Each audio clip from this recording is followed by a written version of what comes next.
The Joe Rogan Experience. Have you gone to therapy yourself? I have, yeah. Did you do that to examine this? I mainly went into it for the meditation part to try and calm some of my restlessness. Has writing and all this study that you had to do to write these books, has that enhanced you? I mean, that you have much more of an understanding about what's at play than the average person does. Well,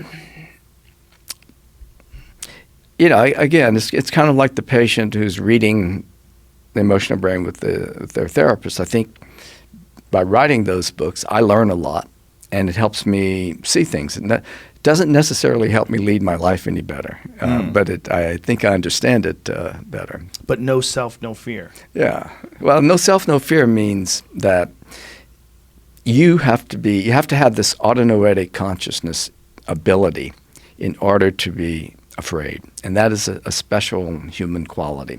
The ability to put yourself in the moment, in your past and in your future. If it's not you that's going to be harmed by that snake, then you don't have to worry about what it's going to do to you. So if you are part of it, then you worry, and it becomes, it's an emotion when you're involved. So I think emotions, this is a crazy idea that's in the book, that emotions didn't arise through natural selection. Really? Well, that's the idea, that they were byproducts of other capacities that came along. First, you had some kind of crude language that enabled this hierarchical and relational reasoning to jump across. Language gave you categories to conceptualize things. Hierarchical reasoning allowed you to jump across those categories. And those kinds of things allow you to conceptualize yourself as an entity with an experience. So you had to have a self that could do that kind of reasoning and across those conceptual categories. And that is what enabled an emotion, the ability to put yourself into a significant situation. So now that it's here, now that we have, once emotions are there, then they become selected. But they weren't selected by, for example, the amygdala having evolved to be the fear center, and we inherited that from animals. Animals probably have some kinds of experiences, but it's very hard to know what they have. Well, we know dogs have emotions, right? Dogs I get wouldn't sad, say that. Dogs get happy. Well, you see their behavior. Right. But I'm not saying they aren't, but scientifically you can't measure that.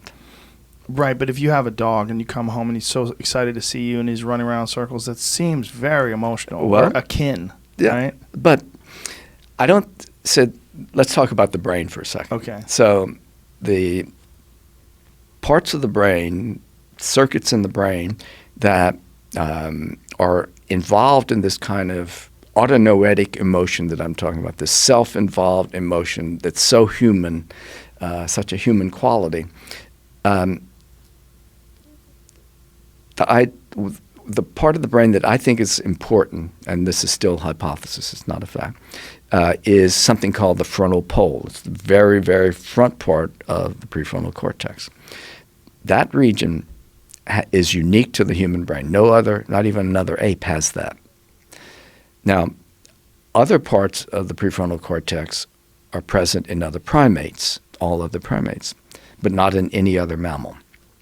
So if we can figure out in the human brain what that frontal pole does and what that other part that all primates have do, then that gives us an anchor for speculating about what kinds of experience other primates have, given what those parts of the brain enable in us.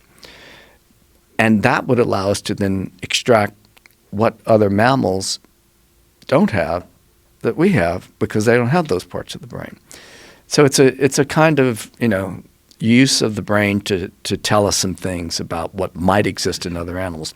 But there's no way to ask a dog what's on your mind. Right. Could we measure the brain with an fMRI or something along those lines, where you get a reading of? But that's not an answer. I mean, it's correlate. Right. So a human, I can, if you ask me, is there a pen here on the table? I say, yes, I can respond verbally. or I can point to it. But when I'm responding verbally, I can only do that for something I'm conscious of. I can't respond to something I'm unconscious of by naming it. Follow that? Other animals can only respond non-verbally, so they don't have that other kind of response that is only reflecting a conscious state. So I'm not saying they don't have anything, but scientifically it's very hard to know what they have. And the fact that we can study it, we know in, for example, fear, that the fear itself probably doesn't depend on the amygdala, but all the behavior that we see does, makes us have to be cautious about observing behaviors that look like they're based on fear, love, and all these other emotions when we can't really know because we can't measure that.